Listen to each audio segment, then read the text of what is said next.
Hey, what's up, everybody? It's BDF44. Okay, so I want to follow up on just basically the stock stuff that I've been talking about for the last couple of weeks, the Robinhood thing and everything. Just to kind of recap, I've already tried to do this video once and had to get pulled away. So I'm trying to do it again, and this is what you're seeing. So basically, make a long story short, the hearing for the Robinhood restrictions slash other stock restrictions, all of that good stuff. They had a hearing with the House of Representatives yesterday. Had Vlad Tenev up there, had the CEO of Citadel up there, had Deep Effing Value, who's the basically the leader of the movement, the Wall Street Bets movement. They had the CEO of Reddit up there, and they had a CEO of another hedge fund as well, to go along with Citadel's guy. And basically they just got up there with the House of Representatives and were vetted. Each representative got 5 minutes, and they did the whole song and dance. Now, most of the representatives, in my opinion, didn't really ask the hard-hitting questions. They more so seemed to be up there looking to display a certain image of themselves. Some of them tried to give it the best way they could, but I didn't know what questions to ask because this is not their field of expertise. But I thought a few of them really did a good job, and I got the information I was looking for. Vlad Tenev was the person I was hoping to hear from in regards to answering for why those restrictions were placed, particularly from his company, although there were other lenders that pose restrictions as well. In fact, most of them, from what I understand, pose restrictions. But for whatever reason or another, Robinhood seems to be the face of the restrictions placed, which is not clear to me. And it does make me wonder if there's some other stuff going on. It just seems like everyone kind of wants Vlad Tenev to fall on the sword, and I always look at stuff like that. It's almost like he's the sacrificial lamb for all the restrictions that take place. And I listened to what he had to say. He was in his bed at 5 o'clock in the morning, and he got a call stating that this is what his company needed to do for such and such and such reasons. And now they got him up here answering for why he posed restrictions, and if his company was the only one that did it, it seems a little fishy to me. I'm not gonna lie to you guys. It seems fishy to me. Not from a standpoint of Vlad doing wrong, but it seems like they want him to fall on the sword, and I don't think he was the one who had the power to do that. He didn't call up his competitors and say, "Hey, we're gonna pose these restrictions." No, he had people behind him telling him what time it was. People that he probably relies on for funding or what have you. And as we know, it's been revealed that Citadel is very much a partner of Robinhood. So I guess they would kind of had him by the balls. Like, look, we're shorting the heck out of this game stop stock, and Wall Street Bets has got us. We saw where this went a couple weeks ago. GameStop went from $3-4, whatever, all the way up to $400. We lost billions. Stop this from happening, or we're going to put you out of business. And it seems like that's what's happening. Since he did that, Vlad then, of course, gave the okay for this company to do that or what have you. Now he's all of a sudden answering all these questions for everyone who ever restricted anyone on the 28th of January, and that's just not right. I know better. There were many, many, many other lenders who, many might be a little much, but let's say there's like 5 lenders. 4 out of 5 of them had restrictions that morning. Trust me, I looked. But regardless of what, man, it just so happened on the 28th, I was wide awake, and I made a video about this already, but I was wide awake, fresh, having slept fully, already up at like 4 o'clock, checking my stocks, trying to make sure that AMC was continuing to do what it was supposed to. It looked like the momentum was on our side. It had run all the way up to 20. It looked like it was about to be a special day. And all of a sudden, I see something pop at the bottom of my screen on my Robinhood app telling me that I had every right to sell my shares, but no right to buy any more shares. Now, I've been watching stocks for long enough to know that if you remove the buying option, selling is imminent. There is no conversation to be had after that. If you remove my ability to buy a stock, well, what balances out stocks movements is the buying and selling of stocks. So if you move one half of that situation, you know it's going to go the other way. It's just what is going to happen there. So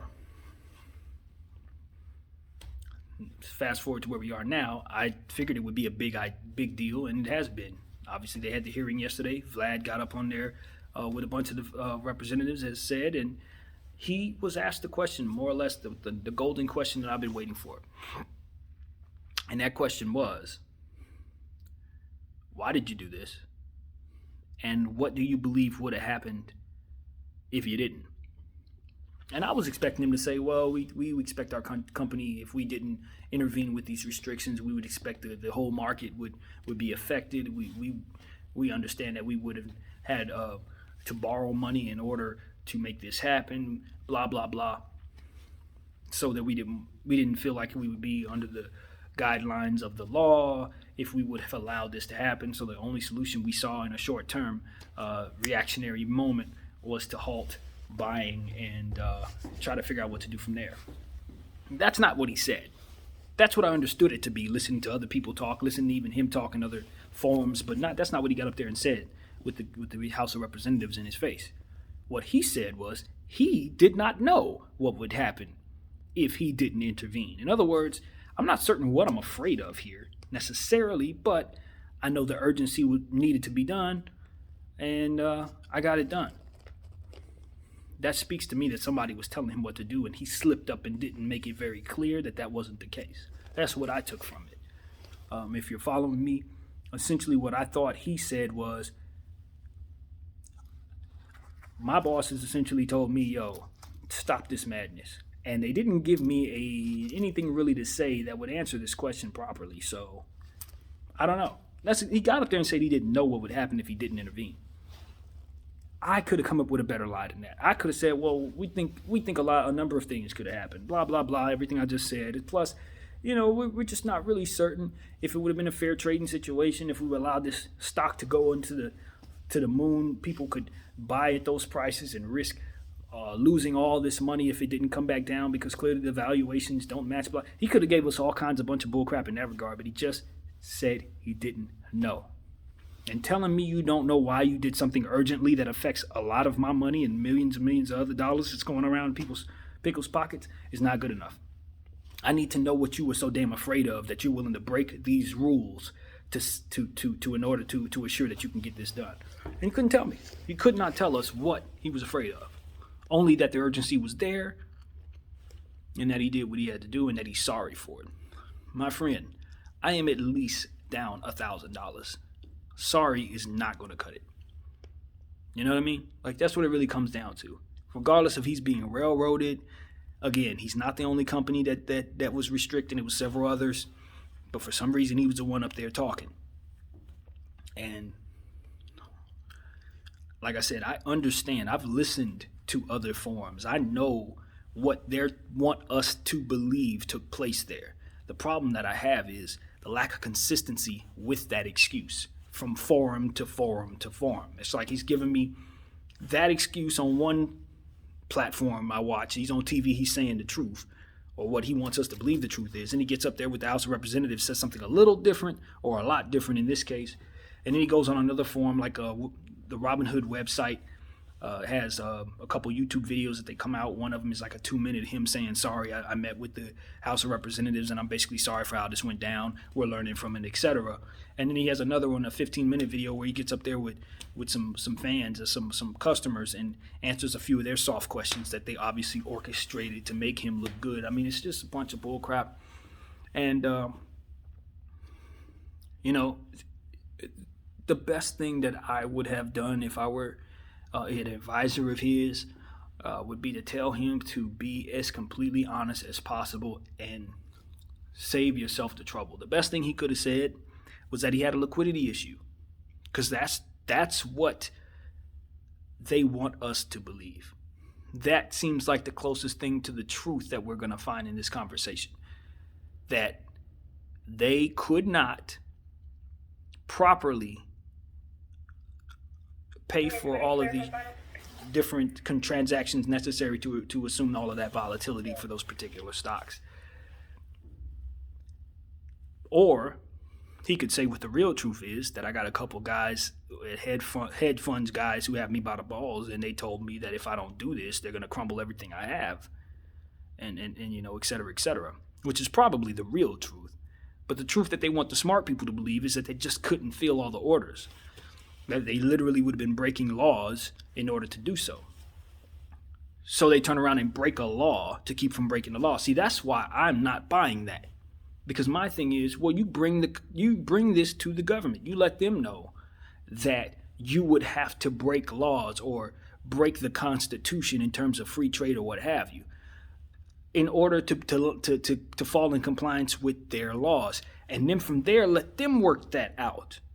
You know, if you're on the up and up, if you're really about the betterment of free trade and the betterment of the society itself, you're not going to tell people they no longer have a right to do something that they literally have a right to do. That's breaking a law in and of itself.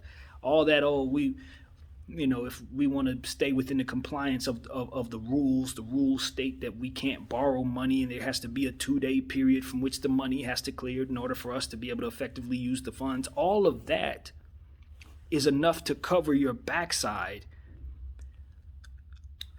because the two rules, the laws versus the rules, conflict one another. All you got to do is say, I can't restrict trading at all because it's not legal to do. So what we are going to do is let it be. And when it all falls apart, we look at the American government, we look at the people in position with those laws and say, look, two things can't happen at the same space at the same time. Either you allow us to fill these orders with this volatility on this borrowed money, or you risk being the reason why we have to literally take rights away from Americans, for which we have no right to do. Either way, you're breaking a rule. But taking away someone's rights versus messing up a few numbers and a few zeros, probably should go with the human rights part. And they did not. They did not. No, they chose to be within the compliance of the numbers, as opposed to making sure that each and every human being, for which they say they start their company on. They say they start their company off of free trade, wanting common folks like myself to be able to be involved in the stock market. But when I find something that's working for me and that I believe in and want to pour my money into it and it's about to take off, suddenly you bring the price down by removing the ability from people to purchase the shares, thus bringing down the value of my shares. And no, you don't have the decency, the little bit of decency to remove trading at all, altogether rather, to halt trading, right? Because clearly you can't fill the orders. Clearly, if this is not about making sure the hedge funds are in position to cover their short positions, if it's not about that, then you just halt trading and say, look, at the bottom of the screen, just like you told me I couldn't buy but could sell, you put at the bottom, look, at this time, we are unable to feel the volatility of these orders. So we are going to pause all trading at this time. Please understand that we will reconvene in 24 hours time with a solution and an explanation. But for the meantime, thank you guys for complying with us. Appreciate your business. If they would have put something like that at the bottom of the screen, not allowing me to sell, not allowing me to buy, not allowing any trading at all until they figured that out, that would have been a way that we could accept that, because you're not bringing down the value of the price by removing the sell button or the buy button, right? You're just keeping the price as is. Hey, we're stuck at 19 until further notice. Now, the flip side is you can't sell out your positions. But the good part is your value's not coming down, because no one's going to be selling. Nobody's going to be buying. It's just stuck here. It's like having a holiday. They do it every time a holiday comes around. They just don't allow people to trade. So you tell me, why couldn't they have done that in that moment? Why would they put us in a position and then insinuate in their verbiage, you have a right to sell out your positions? In other words, we're encouraging you to do that. But now you want me to believe 2 weeks later when the crap hits the fan that you got my back, that it was all a misunderstanding, that Asari's supposed to fix that? Hell no, Asari ain't going to fix that. It cost us thousands of dollars. It cost some people millions of dollars. Some people had their shares taken from them for circumstances that had nothing to do with them, just simply because they couldn't meet deadlines that they screwed from doing it like this. I'm telling you. It was all about protecting the hedge funds and making sure they could cover themselves in their positions. And really, that's enough reason for me to transfer out of Robinhood. I took every single share I have out of Robinhood, sold out of all my Dogecoin, because I know I can't transfer coin from one place to another. We're working with them. They don't allow that. I got up out of there, man. I'm headed to Fidelity. I don't know that Fidelity's any better, To be honest with you, I heard some stuff about them today that made me wonder if they're actually a better situation. But for the time being, I'm getting out of Robinhood. You ain't gonna just tell me that you don't have a liquidity issue on one form, then come back and say that you don't have a liquidity issue to the House of Representatives, and then proceed to explain what, by definition, is a liquidity issue. Because that's exactly what happened. They caught him in that old lie. He was saying, oh, we don't have a liquidity issue. He got on, I think it was MSNBC, and said that bull crap. Vlad did, by the way. That's who I'm speaking of. And then went up to the House of Representatives, and they worded it in such a way like, yo, you said you didn't have a liquidity issue. Were you lying about that? Paraphrasing, of course. And he basically said,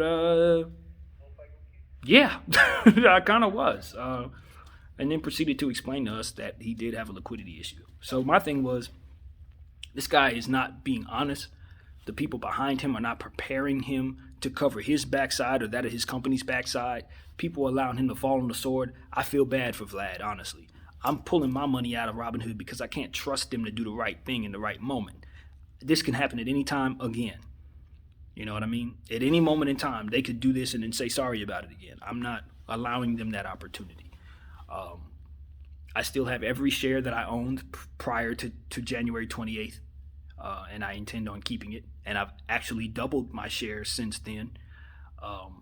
And it's one of those things where it's like Robinhood, others, SEC, whoever's behind this, whoever's at the top of this, they turned me into somebody who's more passionate about this than I would have been. They've turned me into a better investor because now I'm more passionate about holding than I ever would have been. And most importantly, they've given me an opportunity to double my shares because they did bleed the thing out all the way into an affordable price for all of us to load up on. So now, as to where they were looking at a certain amount of concern, now they've almost quadrupled the concern that they had because they've allowed those who weren't purchasing shares to get their hands on them and to grow a organic, passionate disdain for them because of it. It's like, dog, you were dealing with an army. Now you're dealing with a fleet of armies coming from every direction because everybody's paying attention to everybody. Everybody's listening to what we have to say about this, and people will see this as a money tree situation, so they're throwing their money into it. It's like, all y'all had to do was right. All you had to do was right. Just don't bail out the shorts because the shorts are being corrected against. It's essentially the people correcting a flaw in the system. Okay? When that happens organically in the market, you don't intervene. You just basically wait it out or you sell out and you wait, but you do not try to disrupt that because it's a natural occurrence. People are tired of their favorite companies being shorted. People are tired of not being able to see money come into their situation after doing their research on a company, but then these hedge funds, they bet against it and bleed it out. We are seeing short ladder attacks every single day. And what that has been described to me as is a technique that hedge funds use. They take borrowed shares and they sell them back and forth between one another really, really fast. And that the system, for whatever reason, cannot detect that these are shares being traded back and forth between these individuals rather than retail investors selling and buying.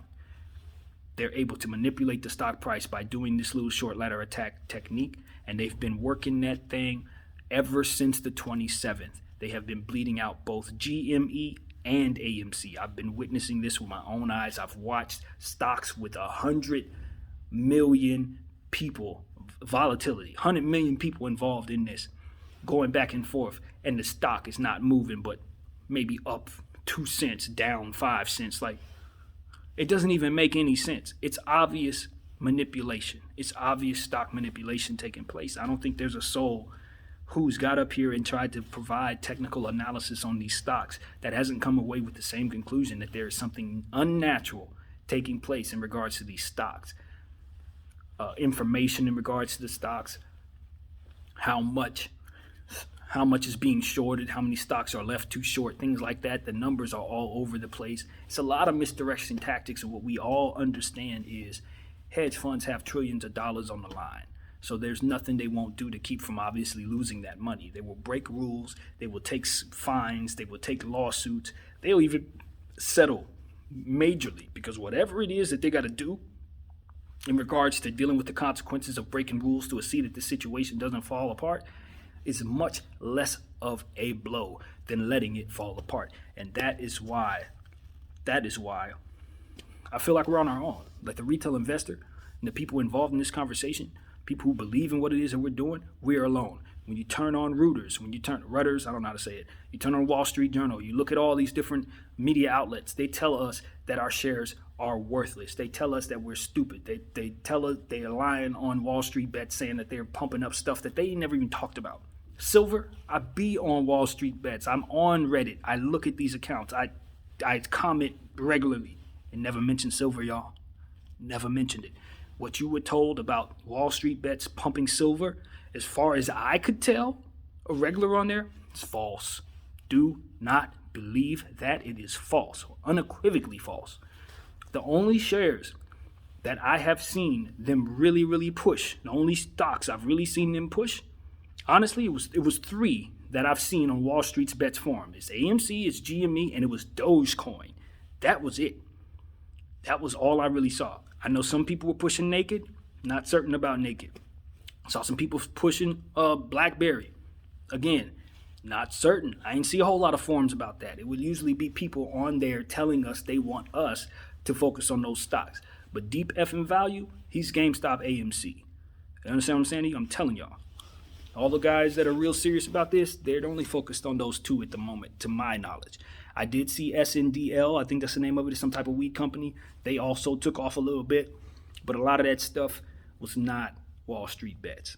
Okay, so I just want to put that out there because I'm watching the lies. I'm seeing what the media is doing, and they're telling me what the community that I'm in is about, and I'm just sitting here like, you really think we don't look at this stuff, do you? Like, that's my thing. And I want to say this while I'm here. There have been old techniques used on generations past that has worked. They're trying it on us, and it is not.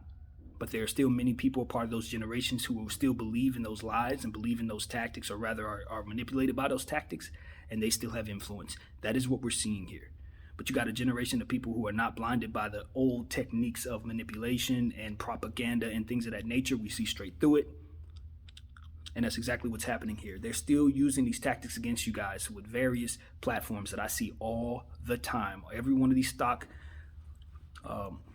guys, Kramers, all these guys, they have their own interests wrapped up in some of these conversations, some of these stocks. They have hedge funds and people with a lot of money and people with a lot of power behind them, pulling their strings, getting them by the balls, however way they're doing it. But a lot of this stuff is about pump and dump, or moving your money over here, flagging you down so that you'll pay attention to that and you'll pour your money over here. Then they'll put some news out there that ain't no good about it and you'll take your money out of there. They're controlling the stock. And if it just gets out of control, they short ladder attack you. I'm telling you, the stock market is beyond rigged at this point. It's a blatant, it's this blatant law breaking going on. It's blatant money manipulation, and ultimately it trickles down to poverty. It trickles down to every bit of the poverty that you see in this world. It starts right here with where the money's coming from and how it's being invested and who gets what. And with them restricting AMC because they knew common guys like myself were going to make a lot of money doing this, which would disrupt that whole system of fixing money and fixing it. And that is why I believe these restrictions were placed on there. This is why I believe they didn't mind doing whatever they had to do to assure that the money didn't flow into our hands as quickly as it did. So that's my opinion. I'm not an investment broker. I'm just a person who's learning on the fly and watching people do bull crap on high places. And it's just like, they're not going to win. One thing the universe has taught me is that if you do wrong for a long period of time, eventually it's going to catch up to you. And that's exactly what this is. As I said, a natural correction of the market by way of the people simply making a decision to force that change. And that is a beautiful thing to be a part of in 2021, especially with what we came out of, with COVID going on right now, with everything that's happening in Texas, climate change and all of that. Money needs to start flowing in directions of places it otherwise is not. And everybody who owns the shares of AMC or GME who's a part of this believes that they're putting themselves in a position to help funnel that money in places it's supposed to go to. That's what it's about. That's what it's about. We want to align our own pockets, but we also want to undo the fixing practices of assuring money goes this way and not over there, and all this different stuff that people do to assure that people stay in positions that they want them in. It's just wrong, man. It's time for everybody to have an opportunity to make money, not just the talented, not just the super smart, but anyone who has a couple bucks who can invest in something that works should be able to make money. Robinhood and other lenders got in the way of that. They deliberately stood in front of that. And I took it personally. They're trying to keep me broke. That's how I look at it. So I don't know how you guys are viewing the situation. Obviously, there are people who are much more knowledgeable than I. If I didn't express the facts clearly, I'm okay with that because I am a layman. I don't know a whole lot. But I know what I saw. I know what I've been reading. And I'm learning every day just how corrupt the stock market in this country actually is. Glad to be a part of some change, man. I hope that this effort isn't in vain. I hope that those who are holding continue to do so. If you want to become a part of the movement, know that if you sell your shares for anything less than what we're selling them for, you're basically crossing a picket line. This is not about how much you believe in the company necessarily. It's not about how much money we can make in one period of time, even though a lot of people are on board with that. The most important thing is to just make sure that hedge funds who are shorting these stocks relentlessly, naked shorting these stocks particularly, which is borrowing money that they don't have to short a stock that otherwise wouldn't die if they didn't do this. Those things need to be regulated. Those people, their actions need to be accounted for, and that's what I got to say. So yeah, man, my name is BDF44. It's a long video, man. Thank you guys for watching. I'm out.